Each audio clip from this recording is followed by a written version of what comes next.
সম্মানিত শিক্ষক, স্বাগত জানাচ্ছি গুগল ক্লাসরুমের স্ট্রিম ট্যাব ব্যবহার বিষয়ক টিউটোরিয়ালে।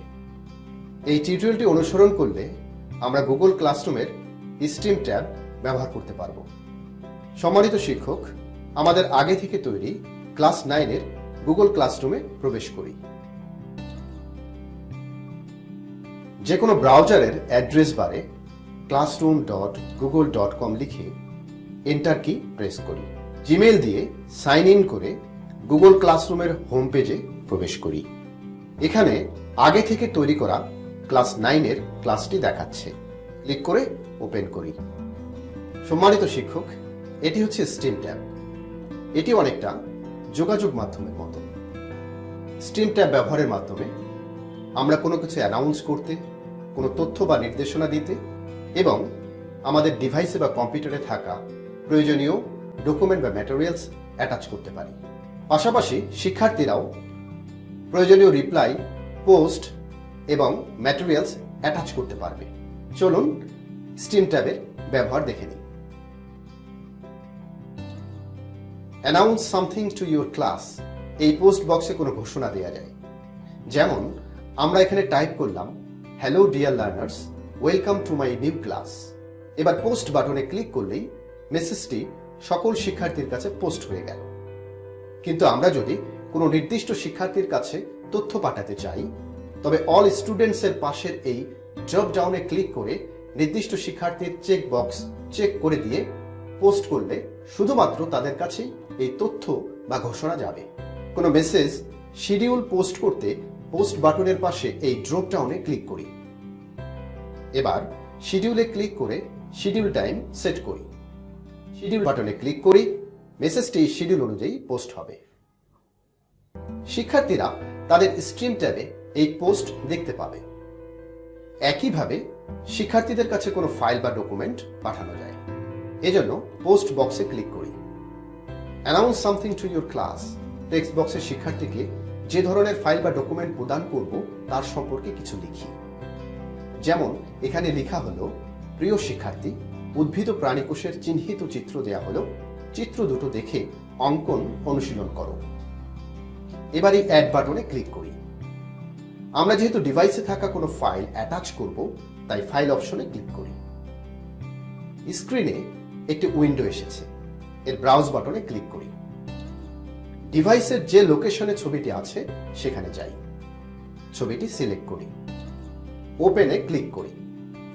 ছবিটি এখানে আপলোড হয়েছে। এবার পোস্ট বাটনে ক্লিক করে পোস্ট করি। শিক্ষার্থী তার ক্লাসরুমের স্ট্রিম ট্যাবে এভাবে শিক্ষকের পাঠানো ফাইলটি দেখতে পারবে এবং ডাউনলোড করে নিতে পারবে।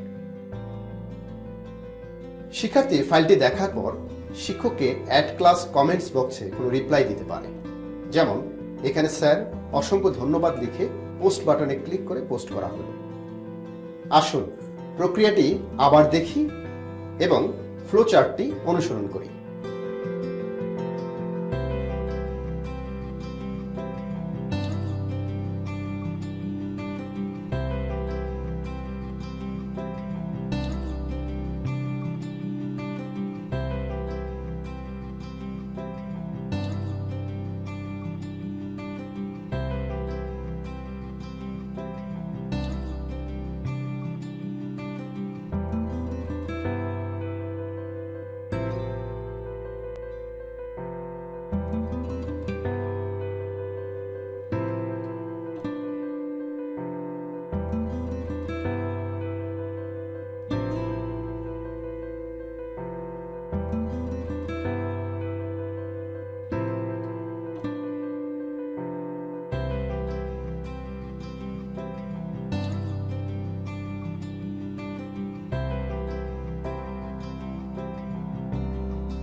চলুন দেখি পূর্বের কোনো পোস্ট পুনরায় কিভাবে ব্যবহার করা যায়। এই জন্য পোস্ট বক্সের ডান কোণায় এই উভমুখী তীর চিহ্নিত বাটনে ক্লিক করি। ক্লাস, শিক্ষক বা ডেট ধরে প্রয়োজনীয় পোস্টটি বের করি। পোস্টটি সিলেক্ট করে create new copies of all অ্যাটাচমেন্টস এর চেক বক্সে ক্লিক করি। রিইউজ বাটনে ক্লিক করি। এবার পোস্ট বাটনে ক্লিক করলেই মেসেজটি সকল শিক্ষার্থীর কাছে পোস্ট হয়ে গেল। এভাবে পূর্বের কোনো পোস্ট প্রয়োজনে বারবার ব্যবহার করা যায়।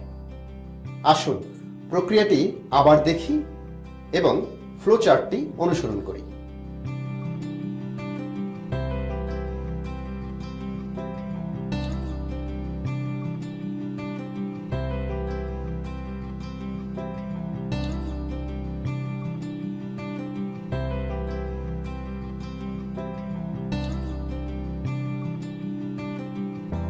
সম্মানিত সহকর্মী, আশা করি আজকের এই টিউটোরিয়ালটি আপনাদের ভালো লেগেছে। পরবর্তীতে আমরা গুগল ক্লাসরুমের আরও গুরুত্বপূর্ণ কিছু ব্যবহার দেখব। দেখার আমন্ত্রণ রইল। এতক্ষণ সাথে থাকার জন্য ধন্যবাদ।